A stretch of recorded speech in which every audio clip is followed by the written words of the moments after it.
The title of the sermon today is Gods at War. Gods at War. I want you to turn to Matthew, the book of Matthew, the Gospel according to Matthew, the first book of what we call the New Testament.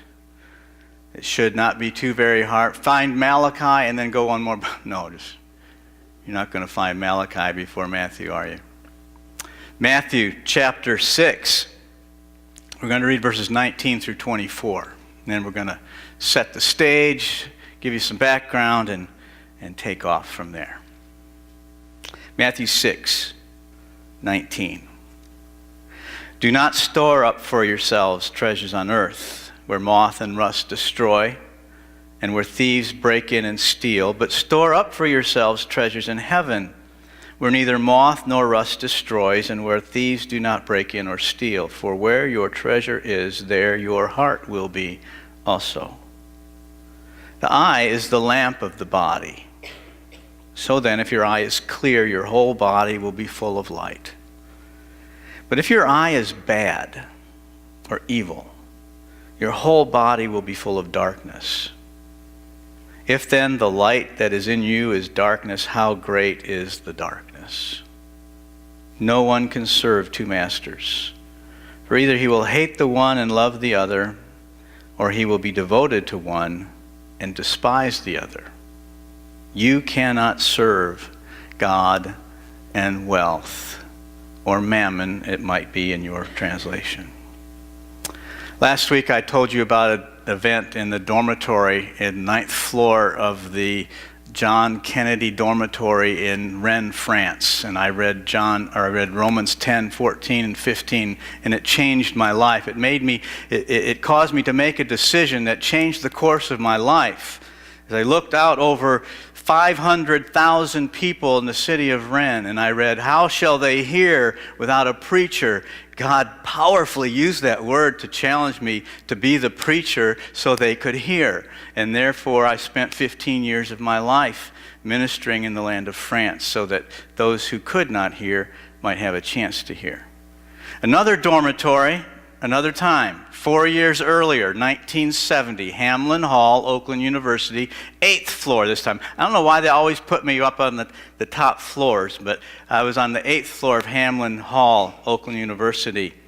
1.5 years into my college life, 10 months into my Christian life. I had become dissatisfied with my choice of studies, dissatisfied with the direction that my life had been taken, that I had selected for my life to take. And I knew that God had something different for me, something more. And people had begun suggesting to me that, well, if this dissatisfaction, maybe you need to make some changes in terms of your education. And there was a powerful voice speaking into my life regarding Free Will Baptist Bible College. That's now Welch College. It's less a mouthful, but it's the college that this particular denomination supports on a national basis. It's in Nashville, Tennessee. And I went and visited, and I was impressed, not impressed by the campus, because it was pretty, all I can think of is the French word, minable, which means it was pretty this. But I was impressed with the people. Boy, was I impressed with the people, and the faculty and students and staff. But I hesitated. And I started investigating other Christian universities. One in particular came to my mind, and there's several reasons. One, it wasn't too far away. It was in Indiana, so I wouldn't have to move too far away. And one, it had a great golf team. And so, an intervarsity golf team. And so I could play golf, which was a passion of mine at that time. And so I sat at my desk in Hamlin Hall with two applications in front of me. Welch College, you could call it Welch College, and Taylor University. And that morning I had read Matthew 6:24. And it was in my Bible on the same desk. And I looked down. No one can serve two masters. For either he will hate the one and love the other, or he will Be devoted to one and despise the other. You cannot serve God and wealth. It became super clear. There were two gods at war within me. Which God would I choose? God, Jehovah, or fame and fortune? Now let me just add a parenthesis here before we go any further, just kind of a disclaimer. By using that example of what God did in my life and the result of, because of reading a particular verse, that's not to say that everyone making the choice of serving God before wealth must come to the same conclusion I came to regarding the choice of colleges. Okay? That's not what I'm trying to say. Matter of fact, for some to choose to serve God before wealth, to honor Him, to worship Him before fame and fortune, may very well mean to choose to excel in athletics or business. And again, Tim will appreciate this. Is Tim with us today? I always refer to my favorite movie, Chariots of. There you go. And I remember that scene where Eric Liddell is communicating to his sister. And his sister wants him to forget all that athletic stuff and that running and get to the mission field right now. And Eric Liddell said, I believe God made me for a purpose. And He also made me fast. And when I run, I feel His pleasure. Well, for some, to honor God first, it might be to apply what He's made you for. It might be athletics, it might be business, but it's to serve Him. It's to feel His pleasure for doing what He created you to do. All I'm saying is that God used Matthew 6:24 at a crisis moment in my life to help me see that I had a choice to make regarding who or what I was going to honor as God in my life. Was it going to be the pursuit of fame and fortune through golf, or was it going to be God and His glory through my life? And it became very clear that there were very real practical results to that decision, to that choice I made. I couldn't serve both at the same time. How many of us, when we sheepishly tick off the offenses of the 10 Commandments, and we are concerned about having broken most of the ones we've read, sigh out, great sigh of relief when we get to the one on idolatry. And we say, there's one commandment that I've never broken. I've never made for myself an idol in the form of anything. And yet, the number one problem in the Bible, more than 1,000 verses speak of idolatry. More than 50 of the laws in the first 5 books of the Bible are directed against it. In Judaism, it was one of the only 4 sins to which the death penalty was attached. And yet we skip over it as if it were some kind of antiquated, irrelevant issue. But nothing could be further from the truth. It's the war that's being waged in your life and my life for worship. Who will we worship? What will we worship? The Bible calls it idolatry when we choose wrong. Jacob quoted John Calvin yesterday in his sermon here at the Wolverine Association. He quoted John Calvin, who said, our hearts are idol factories. Not I-D-L-E, I-D-O-L. Our hearts are idol factories. Idols are the gods at war within each of us. They battle for the place of glory in our lives. And I want to tell you today, much is at stake. For whichever God is victorious, that God wins control and power over us. Ultimately, everyone has a choice of what God he will serve, or she. And the God you choose determines your destiny. Jesus seems to be saying, He will not share the throne with anyone, least of which would be mammon or wealth or fortune or money, which is just one of the possible gods we could choose to serve, one of the idols we could worship in our lives. A quick background on where this text is coming from. It's part of that great, the context is the Sermon on the Mount, that great teaching section of Matthew 5, 6, and 7. Jesus teaching his disciples the Sermon on the Mount. And in that Sermon on the Mount, it's kind of three different things are going on. First of all, there's a prescription for contentment. Blessed are those who, and then all the Beatitudes. You want to live a happy life, a contented life, a blessed life? These are some things you need to be concerned about. And then he draws some contrast between the legalistic tradition of Judaism and then Jesus' teaching. 6 times he says, "You have heard that it has been said, but I say unto you." Or you've heard that it has been said, ... and you fill in the blank. And then, "But I have said unto you." And so Jesus draws that contrast between the legalistic tradition of Judaism and then his teaching.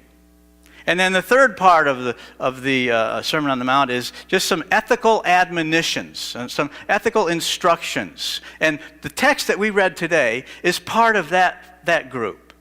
And in the chapter 6, the first 18 verses, he deals with human relationships. The practical outworking of your spiritual life, he says, should not be done for the purpose of others seeing it. The value of living your faith is not so that others can boast about you and be impressed at your devotion. And he picks 3 specific things. He picks giving, praying, and fasting. He said, don't do these things so that others can see you. So the first 18 verses is about human relationship, the interrelationships of living out your Christian life. Don't do it for others. It's not a horizontal thing. It's a vertical thing. And then 19 through 34, where our text comes from, he talks about our relationship to things. Our relationship to things.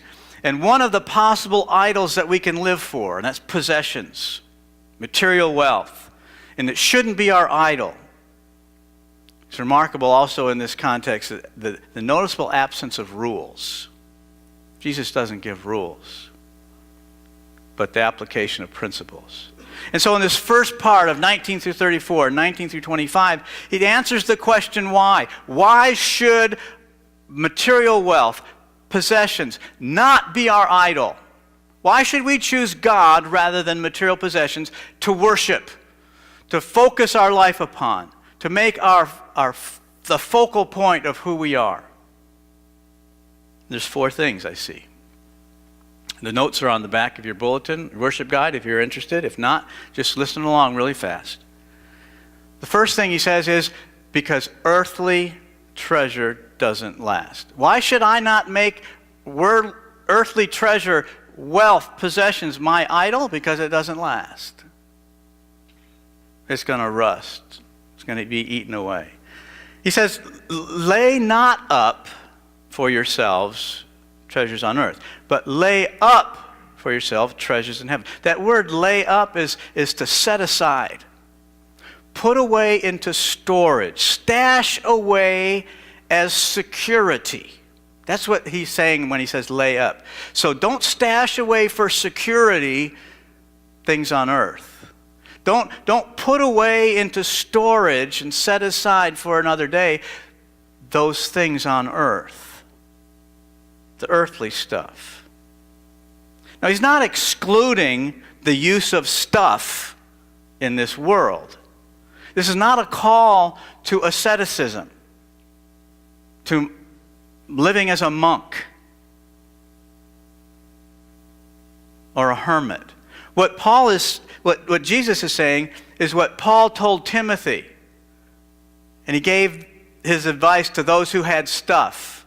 In 1 Timothy 6:17, Paul said to Timothy, you instruct those who are rich in this present world not to be conceited or to fix their hope on what? On the uncertainty of riches. In other words, this stuff is uncertain. It's going to fade away. It's going to turn to dust. It's going to be gone. So Paul says to Timothy, tell them this, but fix their hope on God, who richly supplies us with all things to enjoy. That's not a call to asceticism. All this stuff God's given to us to enjoy, but don't fix your hope on it, because it's going to turn to dust. It's not going to last. He doesn't say don't make wealth. He doesn't say don't set wealth aside. He just says don't set it aside for eternal purposes. If all you do is make your fortune for this life, guess what? It's going to perish right along with this world before you leave, maybe after you leave, but it's going to perish. Fred Smith said, over my lifetime, he had a marvelous collection of tools. Who loves tools? Oh man, I love tools. I don't know how to use half of them, the ones I have, but I love them. Oh, it's great to have a tool, ratchet, and screwdriver. I love tools. Fred Smith loved tools, and he had a lifetime collection of tools in his garage, and over it he hung a sign. And the sign said, "And whose shall these be?" Normally a tool doesn't rust away before we die, unless it's just a cheap thing. And so he knew he was going to pass them on. They weren't going to be his tools after he died. He was going to pass them on to someone else. It was a reminder that they were his to use, but not his to keep. And that money and possessions are all tools with very helpful purposes, as long as they don't entangle us and strangle us as we move toward maturity. G. Campbell Morgan said, this passage is saying, store it where it will greet you at the dawning of the new morning. That's where you're supposed to store your treasures. Store it where it will greet you at the dawning of a new morning, when the old earth passes from you. In Luke 10, Jesus said, any cup of water, cold water given in my name, you shall not lose your reward for. In other words, once done in the name of Jesus, set aside, it's gone, but the reward lives on. There's stuff we can put away for glory. Remember Gael was here last week? Gael de Perrier spoke to us from regarding her conversion. Gael was able to be here with us, telling of her conversion, a young lady from France, because people invested their stuff in Shane and Joy Davison's ministry, in Clint and Lynette Morgan's ministry, in Darren and Dana Portel's ministry, those who we sent to France to minister. We invested our stuff, and in doing so with them, laid up for ourselves treasures in heaven. Think of the most prized possession today that you own. Might be a piece of furniture, might be a piece of jewelry, might be an automobile, might be a house, could be anything. Might be a set of golf clubs. Imagine that. But one day it'll be dust. I can't remember who said it. I tried to look it up. I couldn't find it. He said, we spend most of our lives trying to get stuff that will one day fill a landfill. We spend most of our lives trying to get stuff that will one day be on top of a landfill. Why should you choose to serve God rather than material possessions? Jesus says because it's not going to last. That's number one reason. Number two reason is that your affections follow whatever you value. He says that in verse 21. For where your treasure is, there your heart will be also. In other words, you're going to spend time cherishing with your heart those things that you place the highest value on. And the material things in our lives do not deserve that affection. They do not deserve the passions of our heart. This particular verse is for those who say, I can separate my affection for God from my love of things. Jesus is saying, no, you can't. Your heart will follow what you spend your time and your money accumulating. I remember when I caddied across the street, 1964 to 1969. I didn't know anything about the country club world until I got over there. And then I saw people, and they dressed really nice. They dressed cool. They had nice stuff. And I started to, if not covet or envy, use whatever word you want, desiring, that's a prettier word, that stuff. And I remember I saw this one guy, he had an alpaca sweater, a cardigan, button up with poofy sleeves, so you could push them up like Arnold Palmer did, and they kind of bloused. And I saw a guy with a pair of black tassel loafers. Oh, were they cool. Tassel loafers. And then I saw that the really good golfers all used Walter Hagen woods. They don't make those anymore, but Walter Hagen woods. I tracked it, I figured it all out the other day. According to how many dollars I made per loop. A loop was 18 holes. How long it took to make a loop. I bought an alpaca sweater, tassel loafers, and Walter Hagen woods. And according to that time factor, I worked for that for 6 weeks, 40-hour weeks. So I could have an alpaca sweater, tassel loafers, and Walter Hagen woods. Do you think I didn't love my Walter Hagen woods and tassel loafers and alpaca sweater? Oh man, I loved them. I cherished them. Why did I cherish them so much? Because I put in so much to get them. I valued them highly. Do you know where they are today? I have no idea. My mom probably threw them away when I went off to college. I don't know. I think I did wear my alpaca sweater at Bible college. It was quite a sight because that wasn't the appropriate dress for that particular place. But anyway. Pete Briscoe says, Jesus and Satan know what's most valuable in the human being, our hearts. And they fight for our hearts. And they also know the best way to win our hearts is to get us to value what would glorify them the most. And so Jesus, being the best thing for us, because in him we are complete, he wants us to value him, to glorify him. Not because he needs it, but because he knows it's the best for us. We're made for him. Satan, on the other hand, needs to pull us away from that. And so he uses materialism. Among other things, he uses materialism to distract us. And then when we take Satan's materialistic bait, our hearts begin to covet things that don't last, which pulls us into the trap all the way. Because Satan's victory over our souls becomes more and more powerful the more and more we place our value in the value of our stuff. Paul called the church to remember this priority. Set your affections on things above, not on things on the earth. Colossians 3. Why should I choose to serve God, to worship God, rather than material possessions? Because they don't last, because our affections will follow whatever we value. And number 3, because serving wealth blurs our vision to the generosity of God. Serving wealth blurs our vision to the generosity of God. You know, verses 19 through 21 go really well with verse 24. You could skip right from 21 to 24 and it would make perfect sense.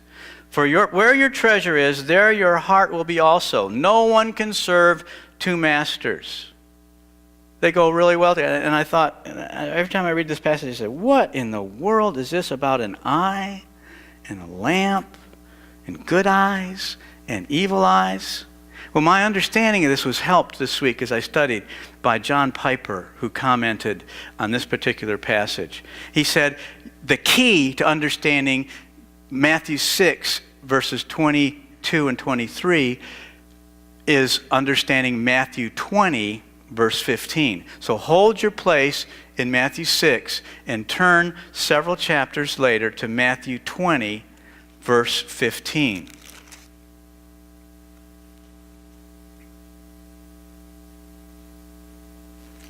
And I think I put the wrong verse. No, it's the right verse. Verse 15 says, "Is it not lawful for me to do what I wish with what is my own?" This is a story that Jesus is telling. Okay? Jesus is giving them a parable. And the person in the story is saying, "Is it not lawful for me to do what I wish with what is my own? Or is your eye envious because I am generous?" Now let me really briefly try to bring you up to date with the story Jesus is telling. He's just telling a story of a parable of workers in a vineyard. And the master had gone looking for workers to work in the vineyard. And some of those that he had approached agreed to work right from the beginning. At 6 a.m., they agreed to work. And they agreed to work for a denarius, a day's wage. Whatever you make figure out what you make, divide it down to a day. That's what they agreed to work for, a day's wages from 6 a.m. to 6 p.m. And then he went back to the place where you hire workers at 9 a.m. and he hired some more. And then he hired some more at noon. And then he went back one more time at 5 o'clock, 1 hour before quitting time, and he hired some more. And when the day was done at 6, he paid all the workers the same thing. He paid them all a day's wages. He was lavishly generous to those who worked only an hour, but he did pay what was agreed upon to those who had worked 12 hours. Well, you can imagine, the story says, those who had worked 12 hours and got the same as those who had worked 1 hour started grumbling and complaining.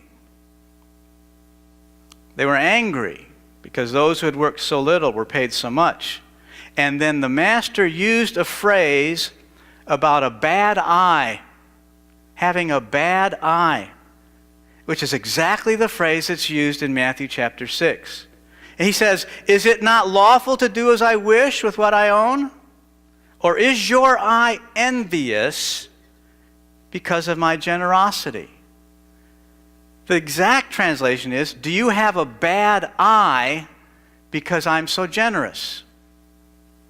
What does that mean? What's it referred to in Matthew 20:15? It refers to an eye that cannot see the beauty of grace. That's what Jesus was teaching about there. He's teaching about grace. You want to work on a contract basis? Okay. But I'm willing to have people call people into the harvest by grace and pay them by grace. So he said it refers to an eye that can't see the beauty, it can't see the brightness of generosity. It cannot see unexpected blessings to others as precious treasure. It's an eye that is blind to what's truly beautiful and bright and precious and godlike. It's a worldly eye. It's an eye that thinks according to the world's system, not according to God's system of grace. It sees money and material reward as more to be desired than a beautiful, free display of gracious, godlike generosity. It's an eye that sees mammon as God, wealth as God. And that's exactly what the bad eye means in chapter 6. Money and material reward are more to be desired than a beautiful, free display of God's gracious, godlike generosity. And that makes verses 22 and 23 a perfect link between the temporary nature of wealth, verses 19 through 21, and the necessity of choosing between serving God and serving money. as your God. And so this is how the flow would go like something like this. Make sure that you see heavenly treasure as God's generous gift to you, infinitely more precious than earthly material treasure. And when your eye sees things this way, you're full of light. Your life, your disposition, your worldview is full of light. And if you don't see things this way, even the light that you think you see, in other words, the glitz and the flash and the skin and the muscle of this world, it's all darkness. You're serving money as a slave without even knowing it, because it has lulled you to sleep and darkened your perspective. So if you're emotionally drawn more by material things than by Christ, pray that God would give you a good eye and awaken you from the blindness of the bad eye and deliver you from the dull, dark world of living for things. That's the third reason. And this is the fourth reason with which we end. Why should you choose to serve God rather than material possessions, wealth, and treasure? Because God is a totalitarian sovereign. God is a totalitarian sovereign. He may be benign, benevolent, but totalitarian nonetheless. Verse 24, you can't serve two masters. You're going to hate the one and love the other, or be devoted to one and despise the other. You cannot serve God and material possessions. You can't make an idol, because God won't allow it. There will be no other gods before me. With God, it's all or nothing. Materialist or Christian. No middle ground. And our spirit rebels against that. Our fallen nature is repulsed by someone giving us ultimatums. And our American cultural sensibilities suggest that God has to be democratic. Not Democrat, but democratic. In other words, the kingdom of God is a democracy. Everyone has a vote. Majority wins. We have options. We don't like totalitarianism, a system that subordinates all aspects of its citizens' lives to a single authority, subordination to one authority. We're disgusted by totalitarian regimes. When we think of totalitarian regimes, we think of people named Henry VIII, or Mary Queen of Scots, or Napoleon, or Hitler, or Mussolini, or Stalin, or Pol Pot, or Idi Amin, or Saddam Hussein, or Fidel Castro. That's what we think of when we think of totalitarian regimes. We associate them with unfair, corrupt, despotic dictatorships. There's only a few examples in history of benevolent or benign dictators. Frederick the Great of Prussia was said to have been a benign dictator. Lu Kuan Yew of present-day Singapore is seen to be a benevolent, totalitarian leader. Why are there so few? This is just an extra. I'm throwing this in. Because Lord Acton's observation is absolutely true. Power corrupts. Absolute power corrupts absolutely. Because all those men, women, are fallen. They're corrupt. And yet, this is not a discussion on politics. It's just an illustration to show that how we just rebel against somebody telling us, this is your choice, you can't have both. But there it is in black and white. You can serve the God of materialism, the satisfaction of physical accumulation, or you can serve God.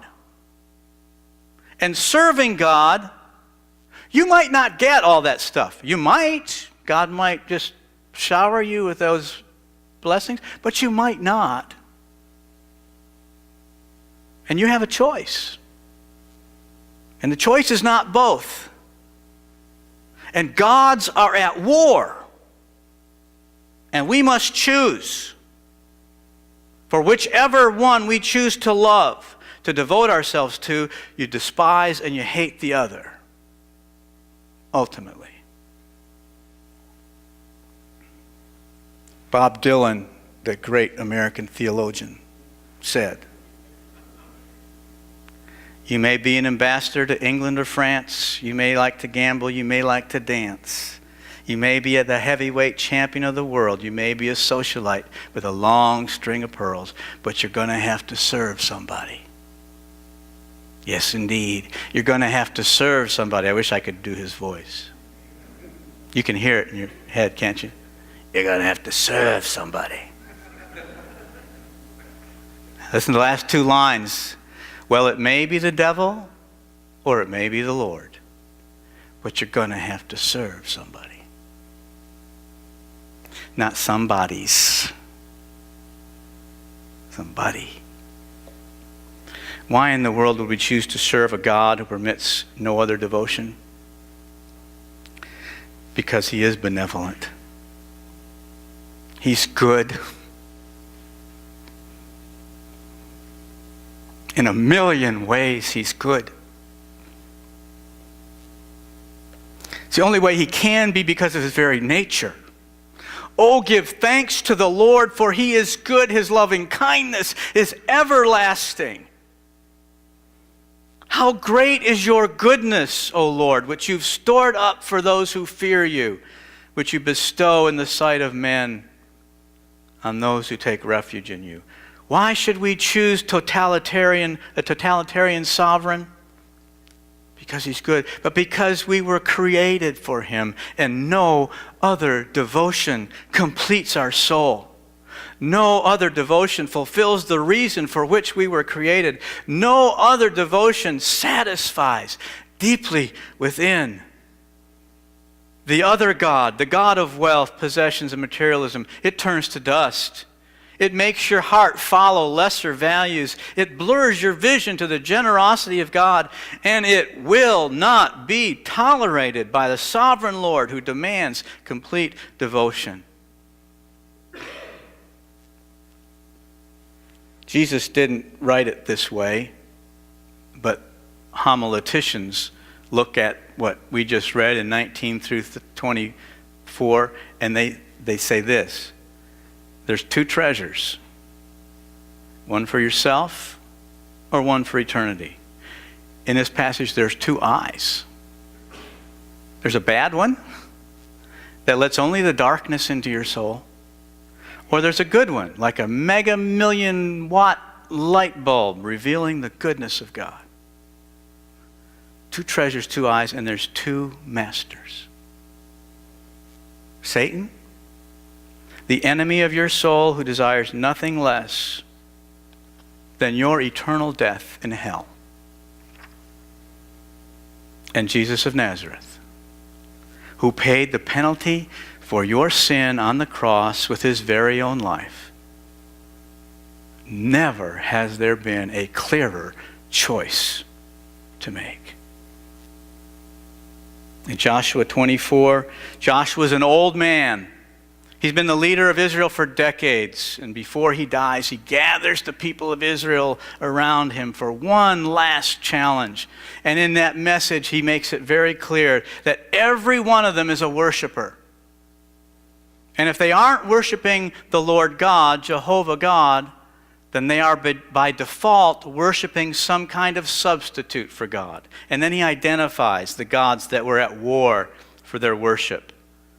Joshua says, choose this day whom you will serve. The idols of your father that they served erroneously, or the idols of the pagans who living around you, who they worship and adore, or Jehovah God. Either or, not both and.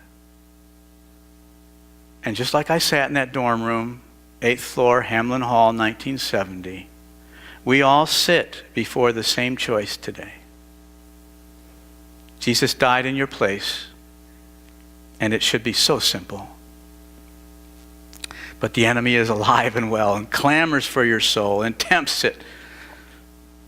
But we have to ask, whom will you serve? Joshua said, as for me, I will serve the Lord. Who will we follow? There's a poem written in 1922. It was left on the piano in the Shea household by Mother Beverly. She wanted her son to find it because she thought it might challenge the course of his life that he seemed to be pursuing. George, Beverly's son, did find it. And the words moved him so powerfully and spoke to him about the aims and ambitions in his life that had gone astray. And he sat down at the piano that very moment and began singing a tune to the poem, to the words of the poem. George's mom heard him singing it and asked him to sing it at church the next day. He did. And the words to that song helped change the direction of his life.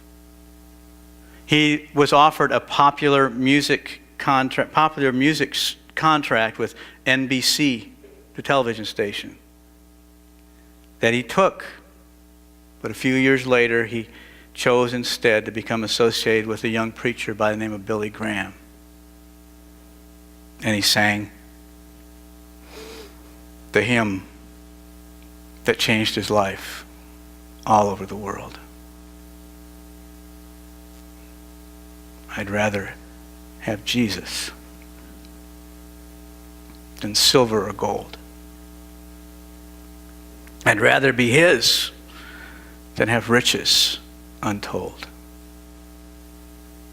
I'd rather have Jesus than houses or lands. I'd rather be led by his nail-pierced hand. Choose this day whom you will serve. Let's pray.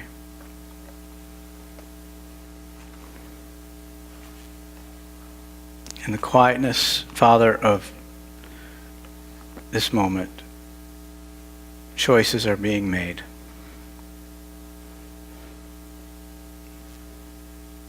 May we choose aright and worship you.